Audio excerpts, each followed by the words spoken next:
Hi, and thanks for inviting me to be here.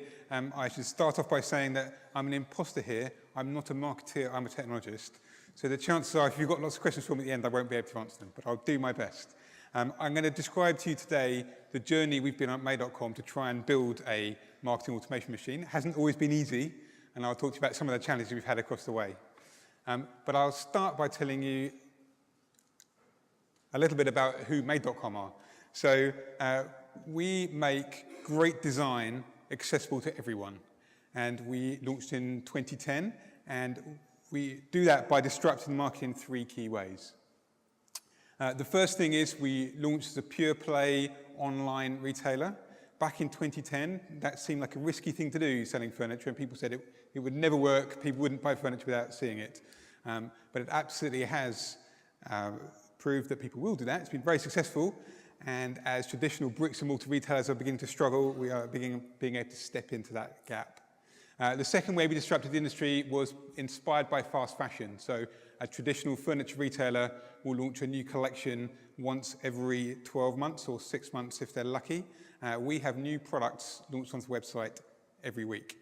And the last thing that we did to disrupt the market was to be vertically integrated completely end-to-end. So we control the process from commissioning the design, through to sampling, through to selecting the best place to manufacture it, to shipping it, to selling it, to delivering it to our customer.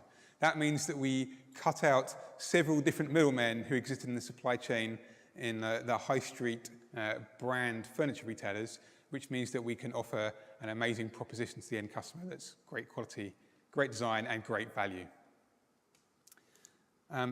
This gives you some idea of where we position ourselves in the market. So we are absolutely a design-led brand, but we are making our products by cutting out those middlemen and making the supply chain more efficient at a price point that's more akin to some of the less design-led competitors in the market. It's an interesting sector. It's a massive sector. The furniture and homewares sector in Europe is worth £120 billion. We are in several of those markets. We're in the UK, Ireland, France, Germany, Austria, Switzerland, the Netherlands. So we're already operating in a big chunk of those markets. But it's also a highly fragmented market. Basically, there is IKEA with 18% market share in Europe, and then there's everyone else. And no one really across Europe tips above 1 or 2%. It's also quite localized. We have very different competitors in each of our markets, and I think we're leading the way in an online brand that's been successful across multiple countries.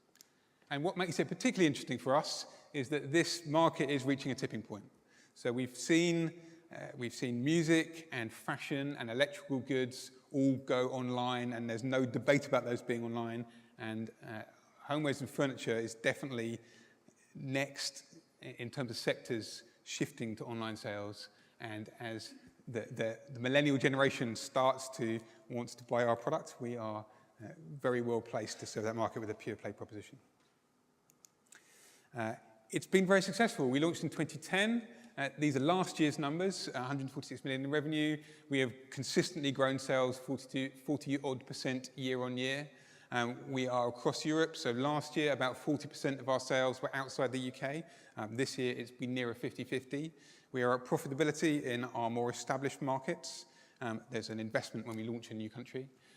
We had nearly 500,000 customers last year and sold 1 million units. And don't forget, our average order value is pretty big compared to many online retailers.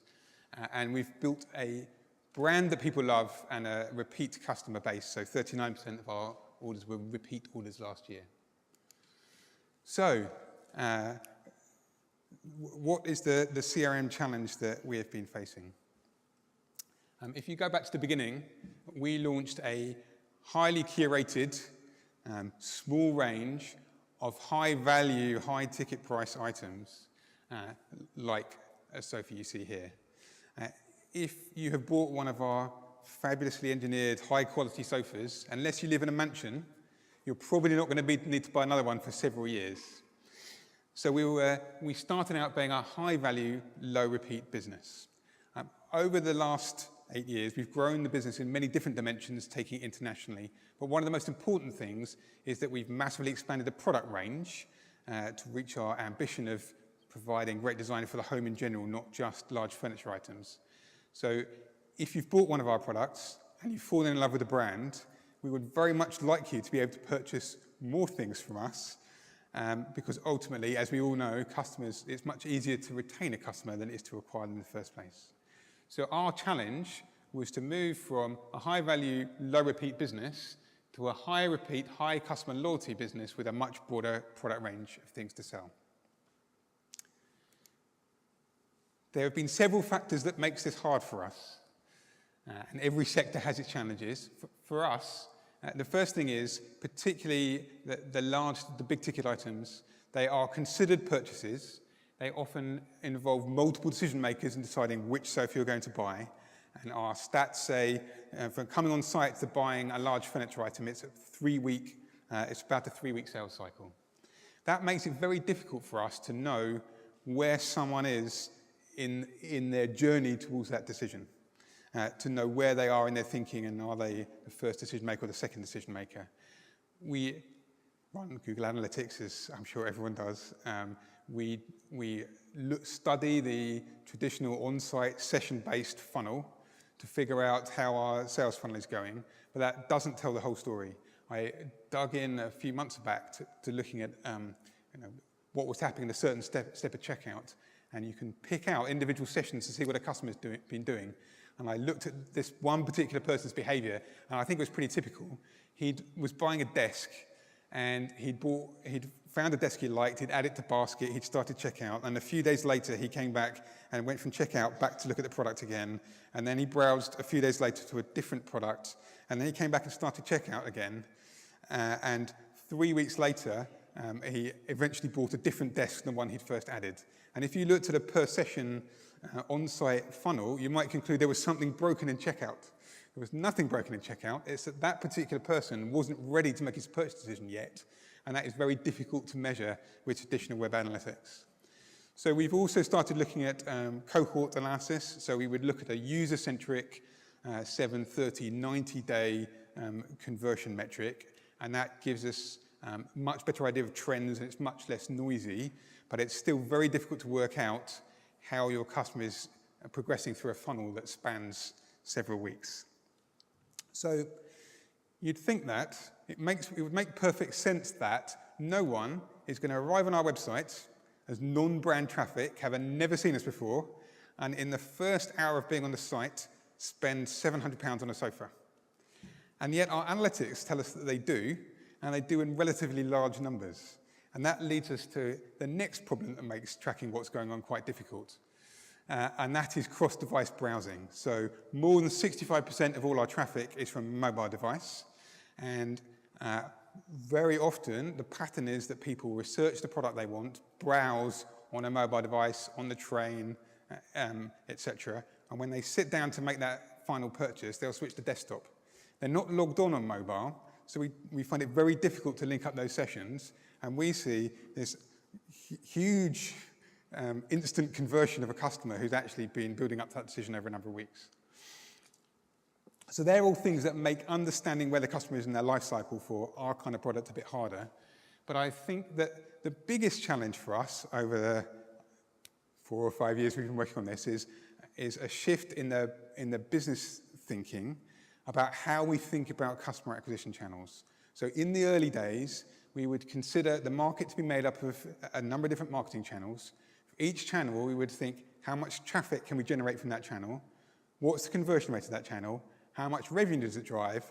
And as a result of that, we can figure out how efficient that marketing channel is, which served us well in the early days, but it misses the fact that customers don't just act in channels.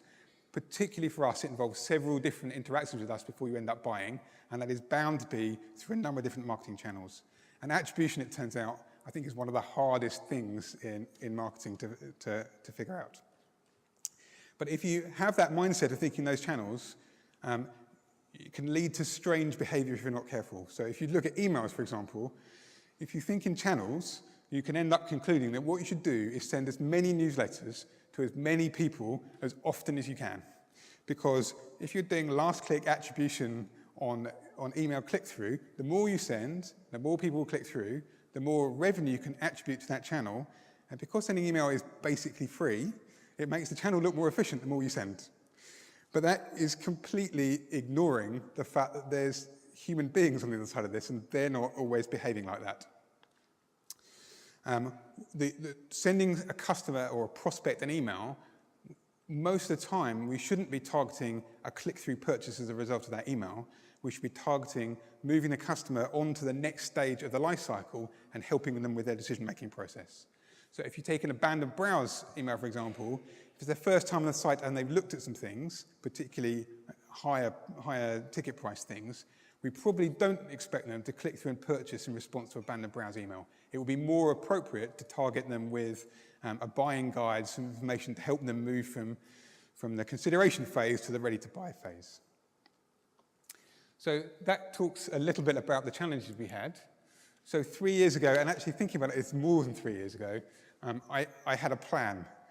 We hadn't really done anything sophisticated in CRM, having been a high-value, low-repeat business, and I thought we could skip a generation, and I drew this diagram and showed it to lots of different people. So what I wanted to be able to do was aggregate all the information we know about our customers from all the different touch points. So what they're doing on the web, what they've bought, what the order fulfillment status is. So have they ordered something that hasn't arrived yet, or it's arrived early or late? How they've interacted with email, have they opened, have they clicked through? What's the customer service contact? Was it a general inquiry about a product, or was it a complaint? Have they visited our showrooms? Have they clicked on ads? And what do they think is overall? Aggregate that information to build a view of each customer, segment that, and then build automation workflows to drive talking to those customers, which again should be cross-channel. So email is just one of those. But as a customer, you would expect the same messaging and the same proposition from us, whether you visit the site, open an email, get a direct mail, or visit Facebook. So I didn't think this would be too challenging. This is what I thought we should be doing. I didn't think that we should build all that ourselves either. We have a reasonable sized engineering team at Made.com, but they have many things to do other than building a marketing automation tool. That's what I was trying to do. It was a very long journey to try and achieve this. So first, I spoke to the big vendors in this space, and at the time, this is going back 3 years, the big vendors were all buying different products to try and assemble this. And one of the challenges is that the ESPs are structured around customer lists, and it's a very structured data model. But one of the key inputs on the left-hand side of my chart is what are they doing on the website. And browse information is very unstructured, and there's lots of it, and it doesn't really fit into an ESP table very well. So the big vendors were buying an ESP and a web analytics tool and trying to integrate them. And at the time I was talking to them, they weren't integrated at all. I sat in several sales pitches from big vendors where they would bring 2 different salespeople and 2 different product experts to cover the 2 sides of this product. And they'd say, yes, we can do that, but we couldn't. So it was clear to me, having looked around the market at that point, that no one could do my big diagram, which I was very disappointed about. So next I looked at who was trying to build my big diagram that I could partner with to try and make it happen. And my thinking at the time was, actually the web browsing information is the hard part because it's kind of unstructured and it's difficult to force into a customer list. And email should be straightforward. So we partnered with a company who primarily looked at web personalization and A/B testing, and were actively trying to build the rest of my diagram, segmentation and driving out those campaigns. And we went live with them, and by a year later, we had done some basics. They'd hard-coded this an abandoned basket thing, but there was no real progress in terms of delivering the tooling for segmentation and driving out those campaigns and integration into the other touch points. So my next attempt was to, having got slightly burnt by the promise of the roadmap, which never quite materialized, we went back to a traditional ESP. By this point, we'd also got GA Premium, so we had good access to our own web browsing information inside BigQuery. We took a traditional ESP, we took our analytics team and made them work quite hard to do the segmentation and drive the results into an ESP that had some workflow tool. It's worth mentioning I did meet Ivan about this point, and he said, and the product did quite a lot of my diagram. Newsletter marketing, which we were still quite wedded to, was almost there but not quite at the time, and I got slightly burnt by the almost there and not quite. So it wasn't quite there yet. So the second approach with the traditional ESP did work. I mean, we built some basic marketing automation tools. We did a lot of work aggregating information from various different sources in the business. We could do abandoned basket, abandoned browse. We could do some basic product recommendations in the newsletter. There were two big problems. The biggest one was all of this was built by our in-house analytics team. In order to change any of this stuff involved development time from a very stretched team. The other thing that I had noticed in this period is the traditional SP vendor had made 0 changes to their product in 2 years of using it. The weaknesses we identified at the very beginning that we weren't quite sure about were all still there 2 years later. There'd been no development. So finally, we came back to speak to Metria, who now implemented the newsletter functionality. It was all working well. And I have to say our visions were very aligned. The diagram looks a bit like the one I drew 3 years or so ago. And importantly, I believe the platform is architected properly to be able to bring together the web browsing data and customer data and product data in a way that is difficult in a customer list scenario. So we went live this July. It's been a long journey. So what can we now do that we couldn't do before? There's lots of possibility and we're just starting out, but I just highlighted a few things that we can now do. So we definitely have more sophisticated segmentation based on not just the last category someone looked at, but the selection of categories that people looked at recently in their purchase history. So we can, for example, create a campaign where we look at everyone who's looked at beds and looked at mattresses but hasn't bought either and target them with a campaign that says buy both there and save some money.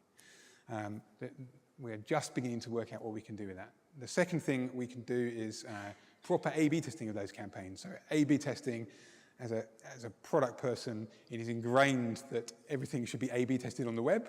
We also relentlessly A/B test our acquisition channels, but it's something that we had neglected historically on the email marketing side. And the last thing, and this caused a little bit of pain, but we did overcome it. We've been able to use the same workflow building tools to handle some of our transactional emails as well. So we sell products that sometimes are still being manufactured thousands of miles away when the customer buys it, and we are telling them when they're going to get it, and most of the time we get that right. But sometimes things go wrong and there are delays or that kind of thing. So we've been able to build workflows that update customers on the latest date for their goods and when they're going to arrive, and the content is targeted to the exact circumstances, how late it is, what they've bought, that kind of thing. So that's some examples of things we can now do. I thought I'd just finish on what we'd like to do next. So I think we've done a big chunk of that diagram I drew back at the beginning, but we're still focusing on email, and I think that's missing a big chunk of the bigger picture. So we would very much like to be integrating the same workflow messaging on-site and through application push, for example.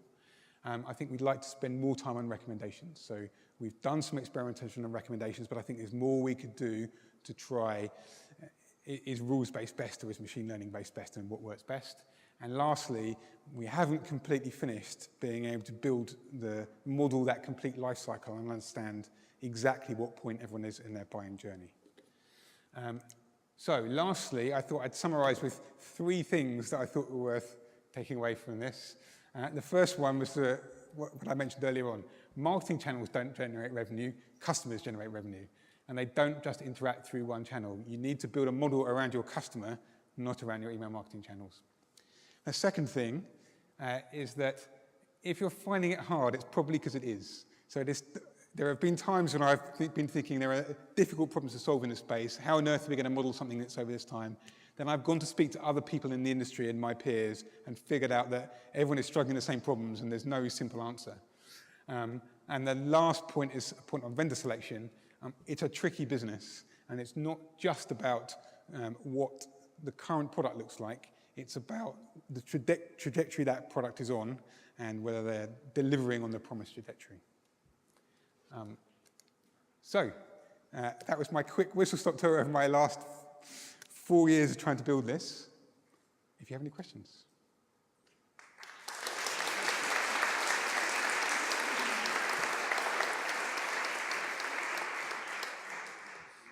Yeah, that was absolutely fascinating, Jonathan, really. That was an amazing talk. Yeah, so questions from the floor. Do we have... I can't promise I can answer them, but okay. Ashley, gentleman here.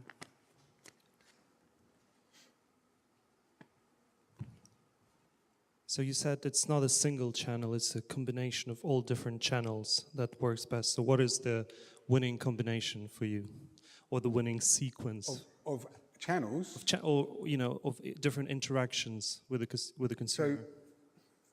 So I would say that the channels that are effective are different at different points in the life cycle, and they all play a role. So for example, social is a great awareness building channel, but it doesn't drive transactions in the same way that email is driving loyalty and repeat. So there's no straightforward answer, but I think part of the message is different channels are more effective at different points.